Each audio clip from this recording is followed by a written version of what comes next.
Back here.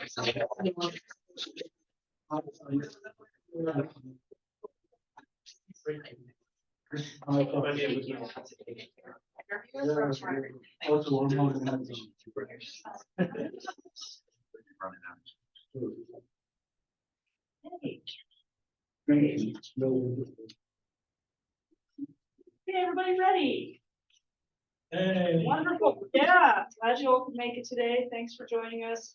We'll see if anybody pops in on Zoom. So far, no, but that's okay because we are also recording the event. And so if somebody couldn't make it, hopefully they'll catch it maybe later on the library YouTube channel.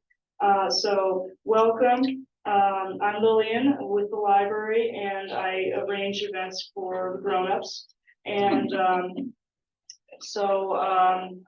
mostly now, I guess we have some computer class stuff going on. We've got a concert coming up on May 24th. It's going to be at the park, so heads up on that. It's going to be really cool. It's our local band, Emperor, at the park, at Golf Park on the 24th. And then some reading, and so that's kind of what's going on with the library. And so I am really pleased to introduce our authors today. We're going to start with Abigail Kipp, and then we'll have Christophe Maso, and then we'll have Raven Drake to wrap it up. And each author is going to have about 15 minutes. And then at the conclusion, we have the tables back here with their books.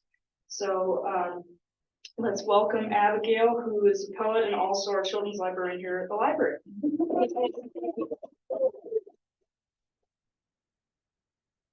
Hi, I'm Abigail Kipp. I am the youth librarian.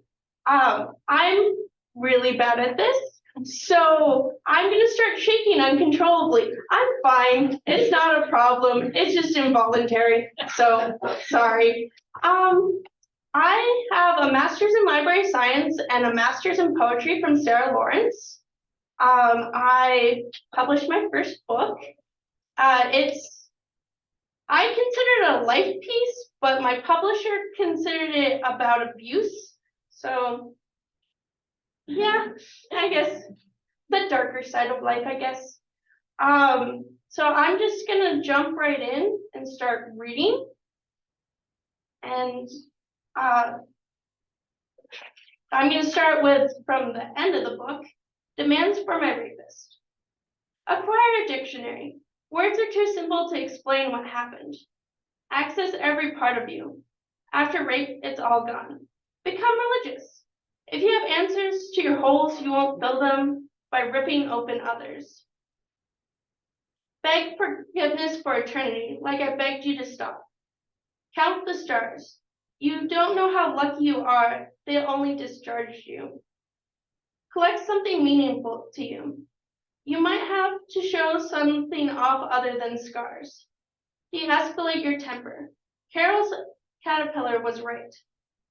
Dance till your feet bleed. You know what it is like to be unable to run. Elate in the small things. You can find joy in the sun instead of screams. Earn a degree. Know that you are nothing to no one. Forget where you are and when displacement is a bitch. Face factitious fallacies with fluidity facilities. Gain self-enlightenment so you can tell there is something green rotting in your stomach. Get used to silence. It's your shadow. High five a stranger.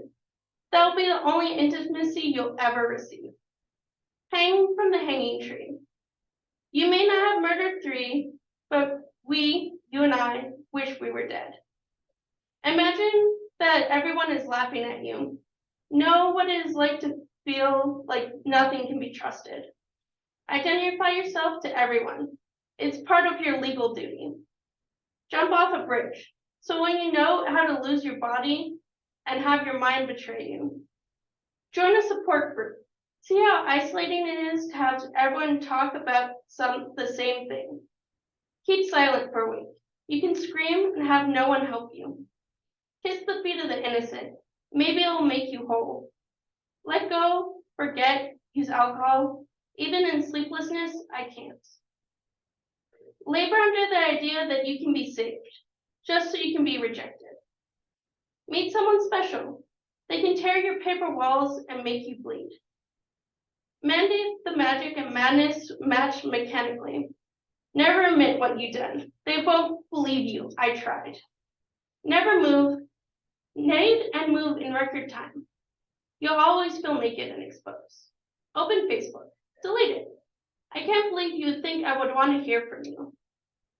Object wildly to everything, just to hear your own voice in something other than a whisper. Pace for miles and still feel like you're going nowhere. Place a hand on your heart, feel the missteps. Question reality for years. Disassociation is your friend. Quit life, but stay in hospice. I want to make sure you go out in pain. Rest your head, wake, unable to move, so you know what a nightmare can be. Realize your life is not yours to take. I'm not a pawn. Sink down in a muddy abyss. You can't hurt anyone else. Stare down the world in vain. Tank finals, drop out, rethink your whole life in sleepless fear. Take a moment to reflect. Zed and Ellie have some thoughts. Use a knife to cut your skin so your outside matches your inside. Understand, you used to know me, but you killed that girl. This one refuses to be small. Violently protest humanity. It is not yours. View the world in black and white. You took the color. Wake in fog so you don't so hard to think. You'll know what it is like to be on drugs to forget you. Want more than internal war, but it won't stop. X out eyes in pictures so people can't see what you are. Xenophobia and other prejudice press against self. Victim is a 4-letter word. Yield to nothing. Who is going to stop you anyway? I couldn't. You never got my references and hated the way I imploded, but I have to say you left rot when you took. Zen tranquility will never be reached with all the voices in your house. Zinch originality and repeat. Heavy, sorry. Okay. Little lighter. Out to self. Your brown hair flows to your shoulders, your cracked smile at little jokes, your persistence when they come for you, you get up. Your talent for words, springing poetry, your desire for more, never idle. You strive for things more than education your mother gave. Your dull intelligence, forgetting so much but learning more. Your long legs, your hazel eyes like a witch glaring, but most of all, that you're not dead.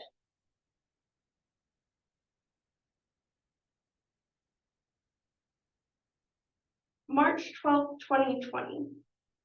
An ocean of words between us, waves of silence. I don't know what to say, so I shut my mouth, and you hate me more for things like shells on the floor. I am drowning in us, waiting for a lifeline that will never come. Barnacle words across skin like razor blades, and I can't breathe anymore. Salt in my throat, you say goodbye.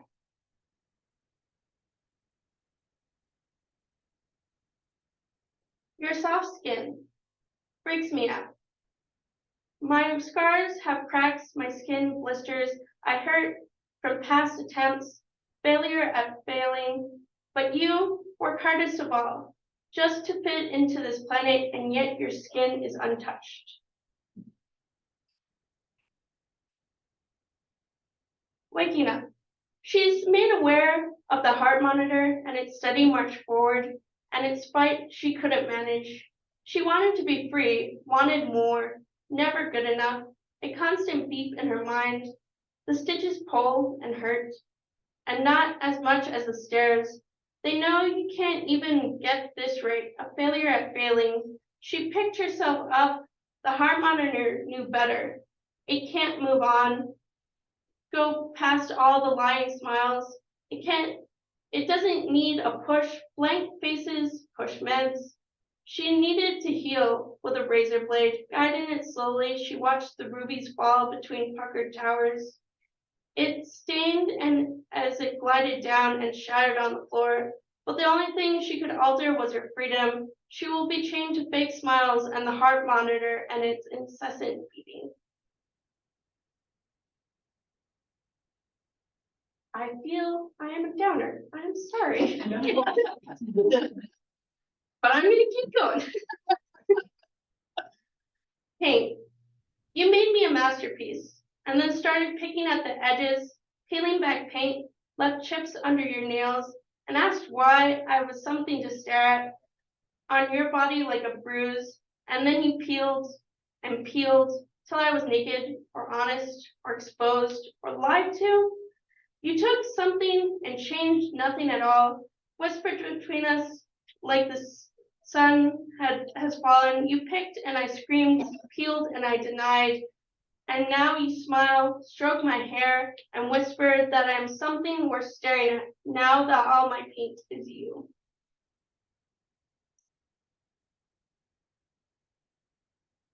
Before Hercules became a hero, he was a man. And you did not swing a sword, he was not dipped in the river Styx. Before he was a hero, he slaughtered his family, mad with voices in his head. Before that, he loved. Is that what you look up to, a man with no control? My king, leaving a legacy in blood. Did you have to be a monster to become a hero? Fight off hydras and lions with impregnable skin for me when I was already gone? Or were you Medusa? Before the Gorgons were monsters, they were women, and they were beautiful. They brought down the envy of the gods. Poseidon raped her, and when she dared cry for help, she was turned into a monster, whose gaze turned people to stone. Did your stepfather turn you, and you in turn tried to turn me? If I had become a monster, would we have gotten our happy ending? Or did it work? Am I a monster too? Is it all my fault? Did I do something wrong, or was it the will of the gods? Before Arachne was a spider, before Persephone was cold, before Daphne was a tree, before, but there is no turning back to before. In my defense, I have none. I can't explain why I don't feel, how my mind doesn't work like you want it to, how my heart is icy and my brain is fire, so I don't feel anything. In my defense, love is a disease or an invasive species, or maybe a myth, because I can't find it in you like you wanted or feared. Jealousy is free and easy. Sex is a currency you don't understand. And in my defense, I warned you that I would make you special, that I would make you famous, hold you up so the world could see you and never see you.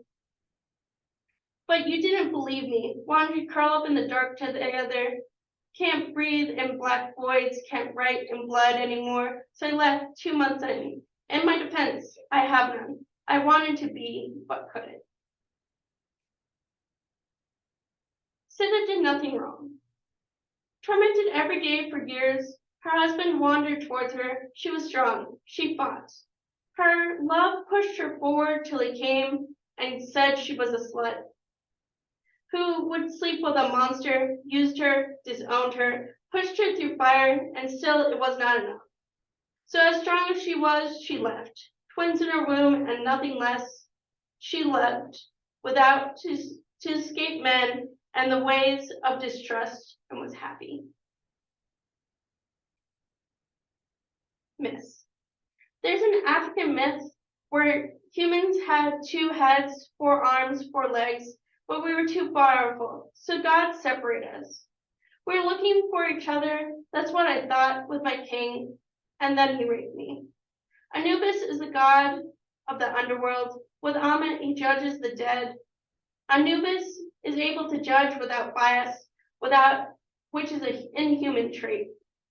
I try not to judge my king. Therapists and peers say he is human. He will forever be a monster in my head. I hope my excuses and actions will make my king's heart heavy, enough to outweigh the feather of truth. Europa was the main mistress of Zeus. She had kids without complaint. I thought I could do that for my king. Stayed despite the reasons to leave, and then his anger turned towards me. Still, I stayed till the 6th, and then I begged the mother god to make me. And my mother came. I didn't see my king, but the woman in the mirror grows familiar. Orpheus and Eurydice. How we meet doesn't matter. It's not even in our myth. We loved each other, but the gods are cruel and a viper took you.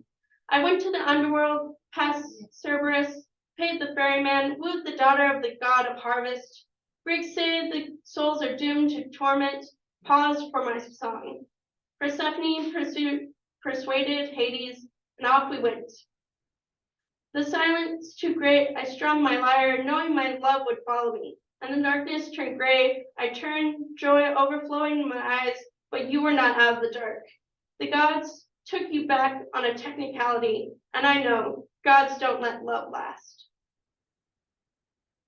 Last one. I was going to say, just perfect.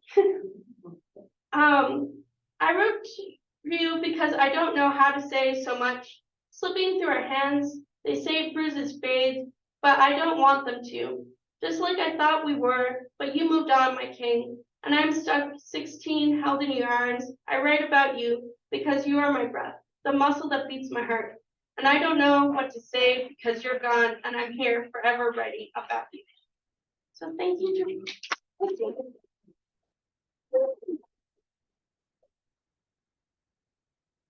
We're not, okay, so we're not doing questions or anything. At least not right now. I ran away.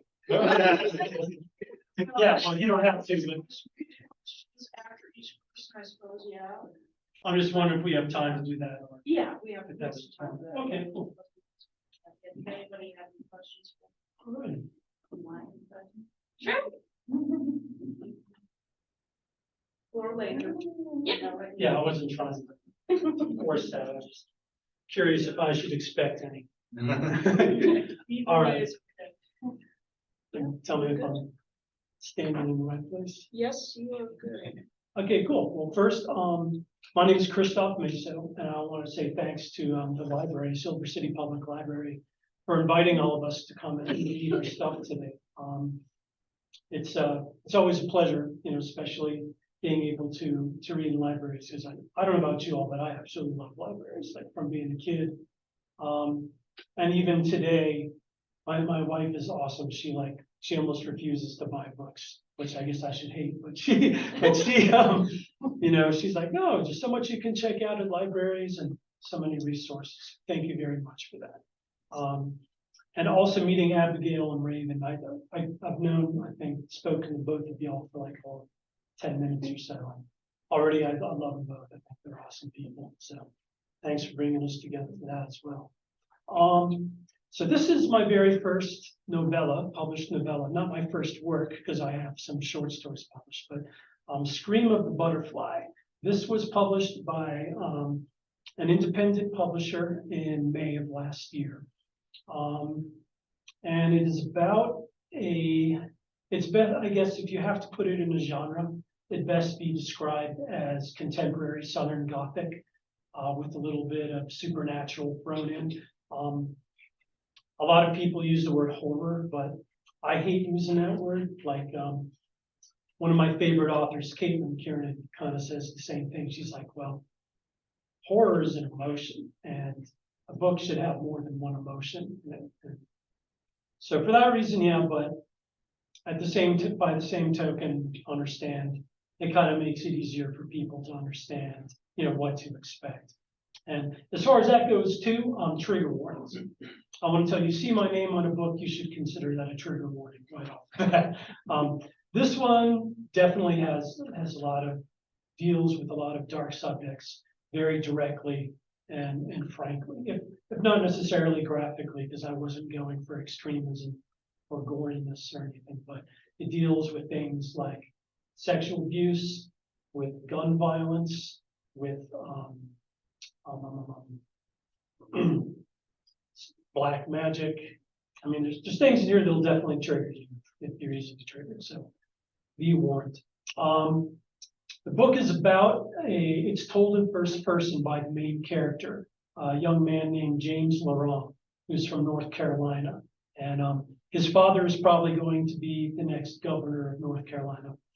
James is a sociopath, and he tells you pretty much right from the beginning that that's what he is. But he has a very important story he wants to tell, because quite unexpectedly to him, he fell in love with a young woman when he was in school, in high school. And the story is pretty much about them and their relationship and what happens because there are supernatural forces that take note and kind of want to steer him back towards his darker nature. So that's all the spoiler I'll give about that. All right. This is James speaking here. And James being North Carolinian has a Southern accent, so I'm going to try speaking kind of in this refined Southern accent, if I may. All right. I met Morgan when I was 18. I didn't realize that I loved her, not right away, because until then, I'd never known what love tasted like. My parents loved me in their flawed way, I suppose, but that was a poor model. Their love always smacked a little of Jesus' love, all tangled up in conditions, carrots and sticks, shallots and shallot nots. I'm sure you know the rules of that love game. The one where one side must prove its love to the other with obedience and submission, while the other side gets to prove its love however the fuck it wants. But however they felt toward me, I'm fairly certain I didn't love them, or Jesus, or anyone, simply because I didn't know how. Oh, I knew how to be loving. Charm was never a mystery to me. Ask my kindergarten teacher. She'll tell you no other child quite had my gift of putting smiles on the faces of mediocre teachers and smelling overstimulated brats alike. But I never drank whatever Kool-Aid most of you drink during those first tender years. The stuff that makes you long to belong to something, to find some large group to join and draw self-worth from, to draw your values and views from, to glean the rules of life from, to rely on peers and parental figures to tell you what's allowed and what's not, and pat you on the head when you're good and shame you when you're bad. The stuff that weaves the illusion of connection, that makes you believe you could ever really experience the pleasure or suffering of another creature, even a little bit. No, compassion and approval never seemed to perk me up the way it did other children, or grown-ups for that matter. And the more I observed grown-ups in their natural habitat, the plainer it became that love, compassion, sympathy quickly lost priority when they became inconvenient. I saw that love was derivative, something that flowed from great imperatives. My parents loved me, their son and only child, simply because I had come from them and no one else. I was their reflection, their legacy, their DNA.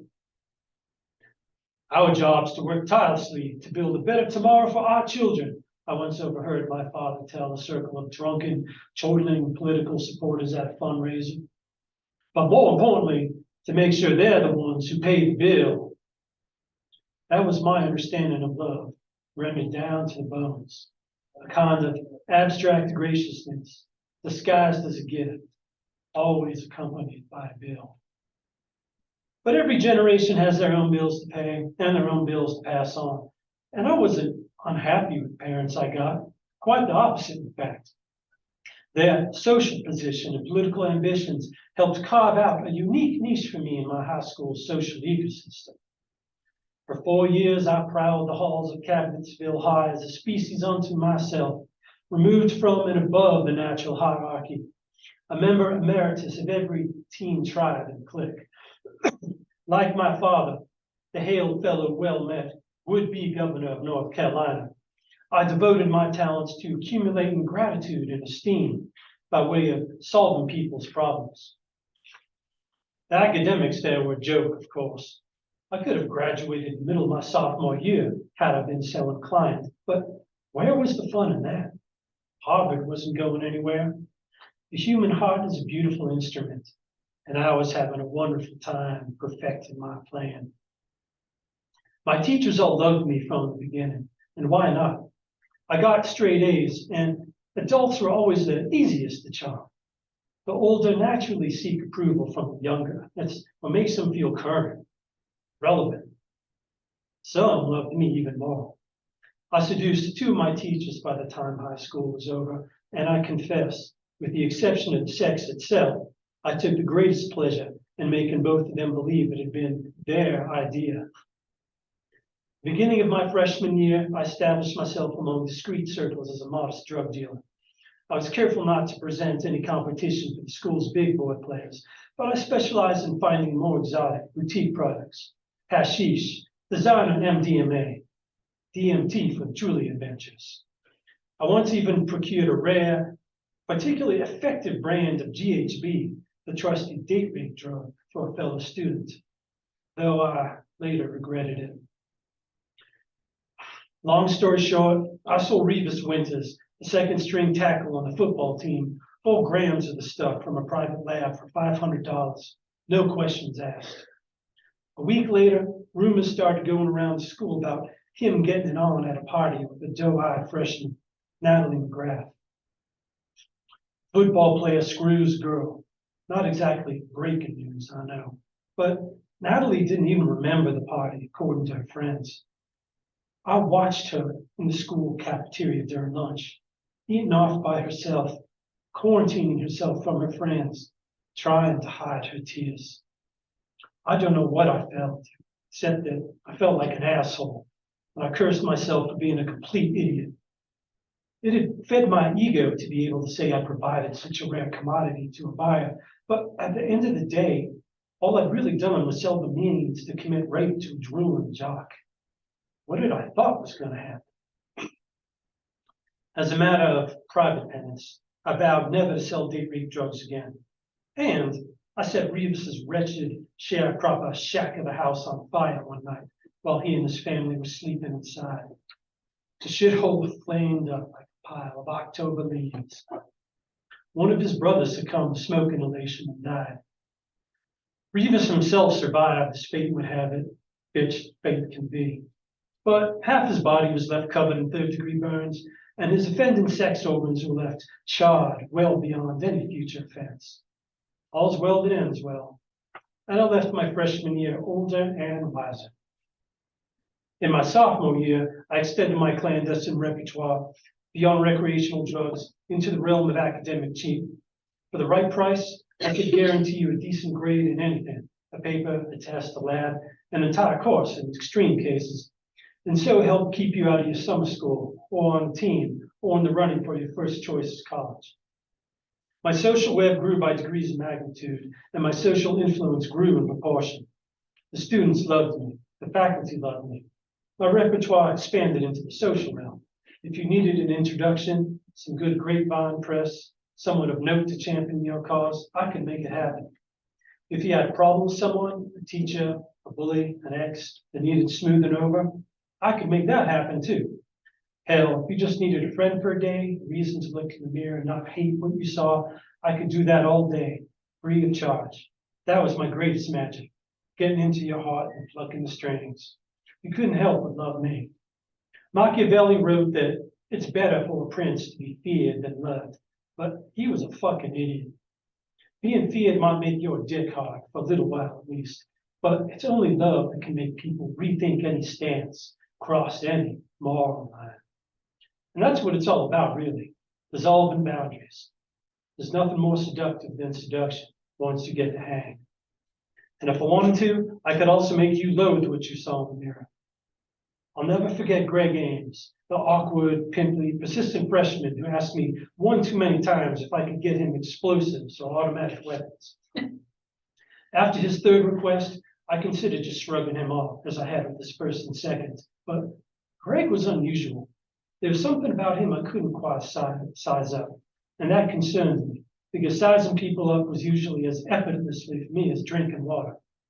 What I was able to size up was that most people at Captansville High were animals driven by the follow and belong instinct, drinkers of the Kool-Aid. And whatever else Greg was, he was no Kool-Aid drinker. Like always recognizes like.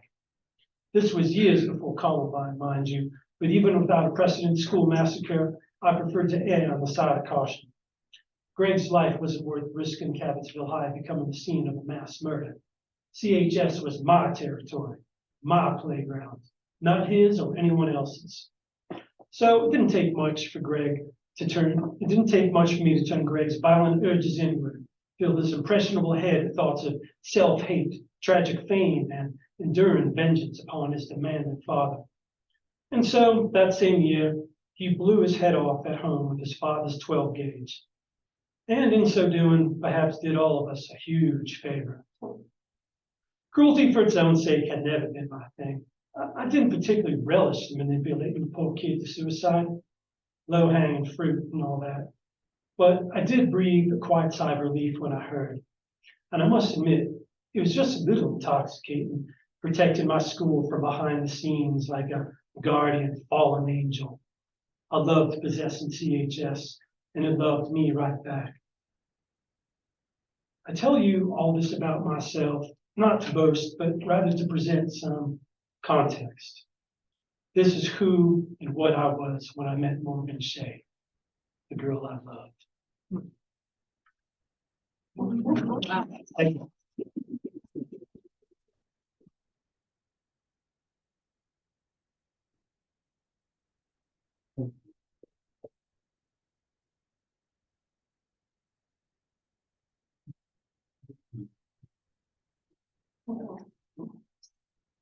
My name is Raymond Drake. I'm a local poet. I was in the Word Fiesta in 2013 and 2019. I have 2 books on Amazon, The Jagged Edge and Cruel Radiance.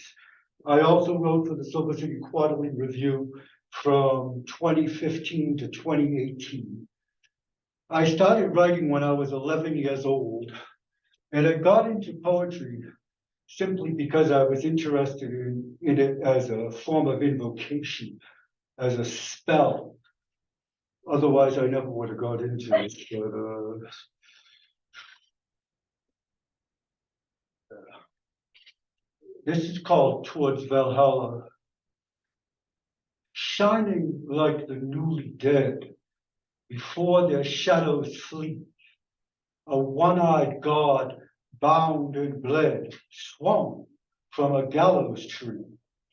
On his flesh a vulture fed, somber church bells rang. Fatal angels held his head as naked maidens sang. Black crows rose from sleep and dread, like a dream with wings they flew, turning white and nightmare red, giving birth to death anew. As hope grew dim, a siren led the old and blind and lame, and wizard kings whose skin was shed spread terror with her name. In chilling words her voice was heard, strident, without shame, as filthy birds beyond absurd ate corpses in the rain. This is called the cutter. When sleep kissed my lips, I slipped into a dream. Pain and bliss went amiss till numbness intervened. Day and evening wavered in a volatile dance. Light and shadow waged as mocking time advanced. Specters, undecided, shuffled in the void. But with courage undivided, I stood firm and poised, fearless in the mirror world, tranquil and serene, till chaos in the guise of form came looking for a scene, wild and unseemly and withered like a prune. She had the cold stare of a changeling, promising the moon. Slanderous, she muttered, as moist as morning dew.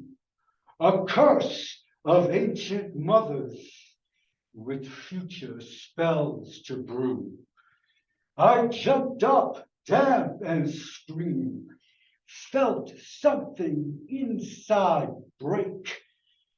It wasn't daylight beaming as napping children wake.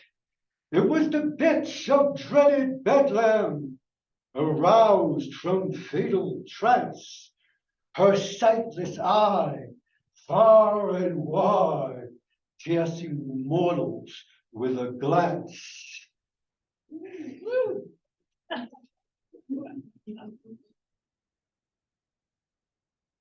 This one is called,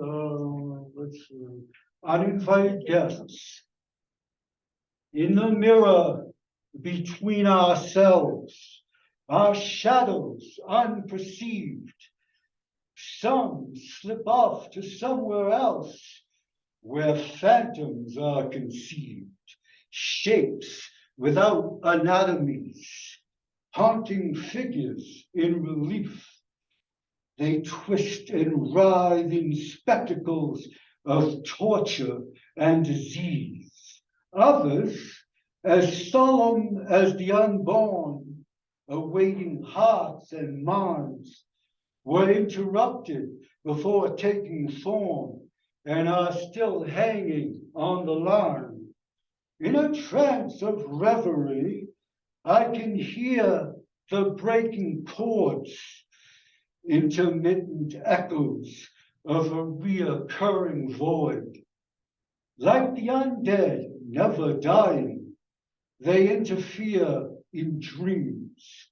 Lonely mediums confide, angels seldom intervene. This is why I have a sense of humor. This is called The Hollow. I am the hope inside that feeds on tide and wind, as ocean shores abide a storm's subsiding din. I am the joy that died before the world took wing, where cold and dark things hide beneath a cheerful grin. I am the vacant eye, the black and gaping stare, the vain and cunning lie that only truth can bear.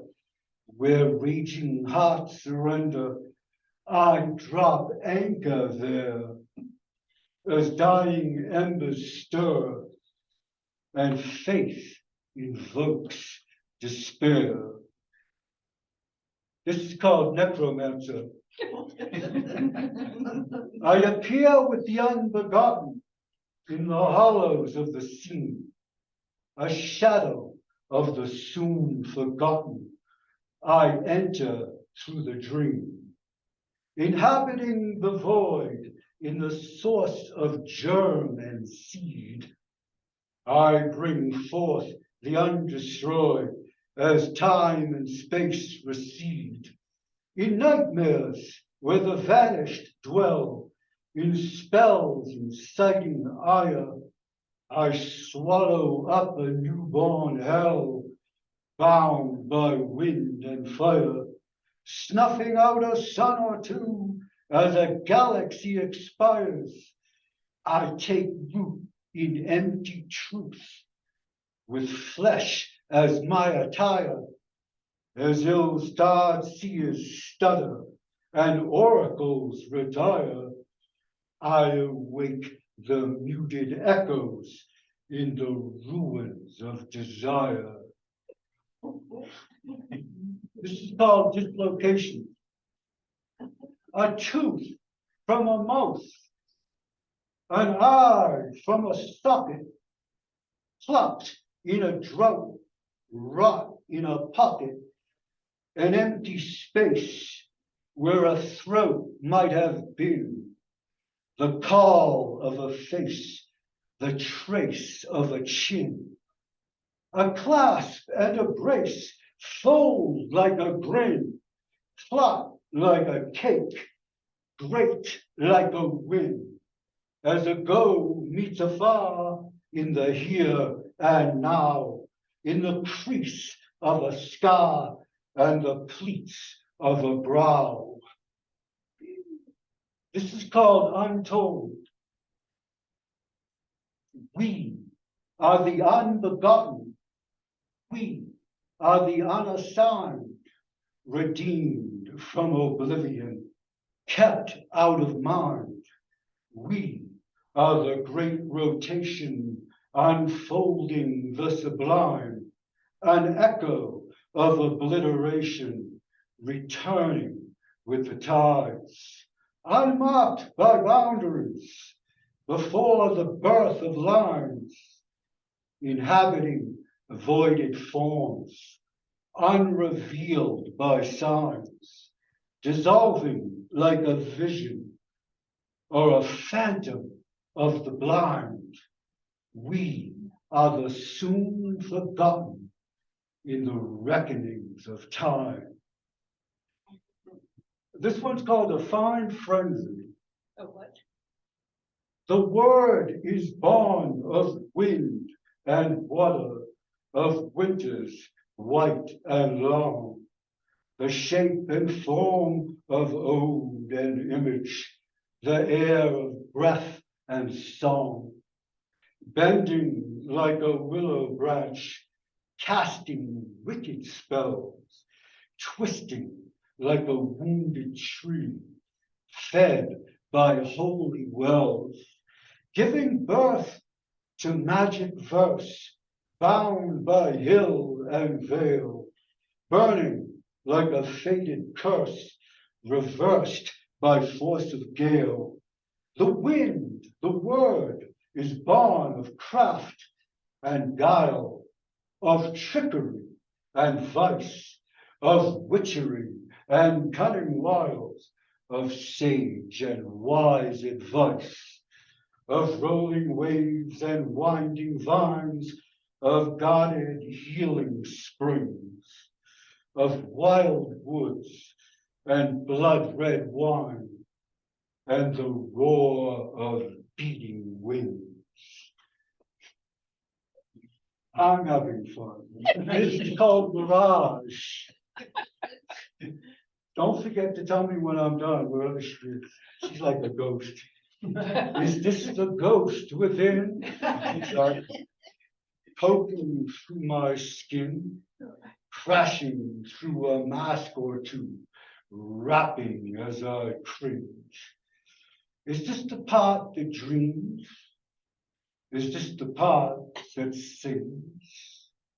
Or the sharp tooth on a devil's wing, searching for a scream? Is this the task at hand, the host that makes demand?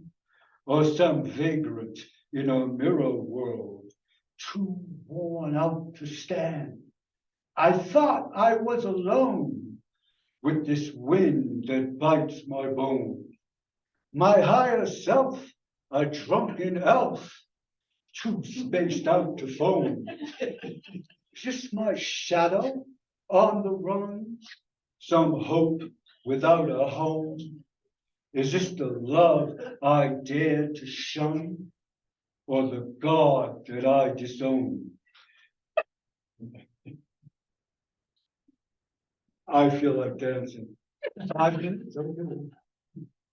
This is called ruminations. In a story, you're a loose thread, slipping through a lie, slicing through a tattered fringe, twisting on a line, a shred of proof in a tangled ruse, stripped of the sublime, a cobweb with 1,000 folds, plotting for my time, tearing through paper truth to occupy my mind. But in the sequel, you're exposed on the threshold of a rising, wrinkled like a crescent moon on the edge of my horizon, stretching like a shadow drawn out by the night. You crouched like a second thought, hiding from the light. This is called ephemera. You and I are here and gone, in the breath of a lie, in the space of a song, overturned and reversed by the force of a spell, in the lull of a curse, in the toll of a bell, instantly changed, sown or dispersed, our souls rearranged in a rueful dirge. You and I in the rain, without eye or limb, dislodged and deranged, we move like the wind. I thought they were going to provide water. Ultimatum. Throw a rock at me if I take too long. At the wind's behest, at the sun's command, swarming worms infest legs and arms and hands. Flesh from bone undressed withers in the sand. Denser forms divest of filaments and strands. As rigid limbs relax, bound by sky and land, mouth and throat contract, chest and brain expand, set free by their collapse, fulfilled by new demands, enshrined as they're enclasped by rasping sea and sand. Thank you. That's wonderful. This one is called Night Blindness. What is white on white but a sign without its truth? Light without the night is like a tree without its roots, like a storm without a cloud, as a seed awaits the rain, like a voice without a mouth, inside a skull without a brain. What's a gleam without a flicker, or an aftercast of an overcast of doubt, or a glance without its shadow, as its dazzle fizzles out?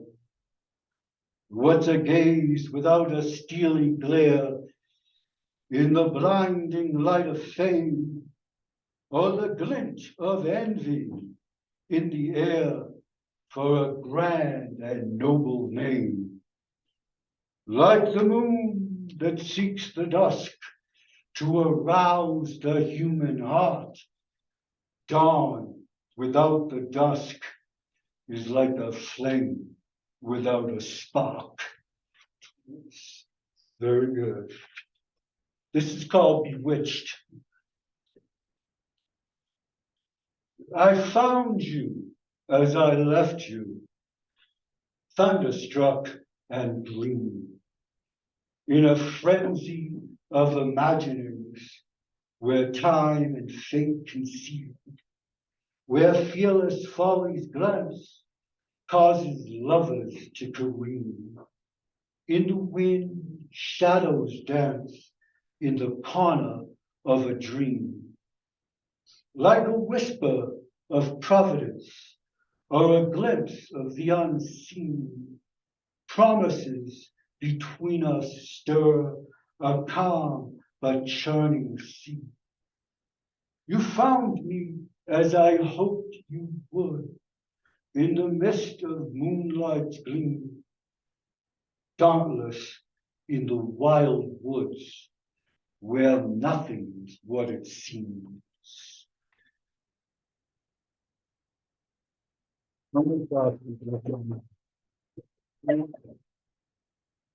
I didn't mean to stare at you guys. Can we ask questions? Yes. I have two. I have two. For Ray. One is a comment, the other is a question. The shirt was perfect. Yeah. Okay. Perfect. What did you write at the age of 11 or 9 or whatever it was when you first started? Did you write this You know who kind my of stuff? greatest teacher was? My greatest teacher was not other writers. My greatest teachers were the words themselves. See, a lot of people don't realize it, but the language is alive, and those words are embodied. And when you approach them now where they were, Even at oh 11. yes, the language is alive. So do you remember what you wrote at 11? Or Anyway, don't mind me, I'm totally 100% deaf. oh, Isn't that amazing? and yet you yeah. can read. Can you read Yeah, lips? yeah. Can you read lips? Well, I read lips a little, but not much. I lost my hearing when I was very young, but after a while, it got to the point where it was profound. So now I'm completely deaf. So But do you remember what you wrote when you were younger? yeah, well, you know what? I'm literate and I'm intelligent and I'm in really good health for my age. I'm 60. What do you write at? What did you write at 11? That's a very good question. I wrote really heavy stuff at 11. I used to go up to my aunts and uncles and tell them things, and they used to say, listen to this kid. Where does he come up with this stuff? At 11 years old, I thought about all the important stuff. I used to think about death and about time and about space and about destiny and about the human condition at 11. So I've been like this since I was a kid. Now that I'm older, I don't take myself seriously. I can laugh at it. But I know it. I know it really well. So I figured when I came into existence, I must have came from somewhere else. So I just take that for granted. Okay. But anyway, you know what it all comes down to? We live in a magical universe, but we don't know it. We're caught up in the mundane. Not a good thing. Read Thomas Ligotti. Not just Edgar Allan Poe and H.P. Lovecraft. Thomas Ligotti is as good as Poe and Lovecraft. He's from the 80s. He's very good. Anyway, so I hope you guys are having fun. That's all that matters. You said you had another. Anyway, my neighbors are scarier than my poems. Oh, I did, no, I had a comment and question for you. Is Lillian? Oh, there she is. Lillian, what was the title of this gathering? Triple author event. That's the title of this gathering. I couldn't quite define it. Because it's just amazing. So Yes, it is. Yes, it is. Wow. Thank you. thank you all for being here. Late home. We're not kidding. 6 month, how, 6 months away, right? Yeah. Thank you all very much. That was Yeah. why.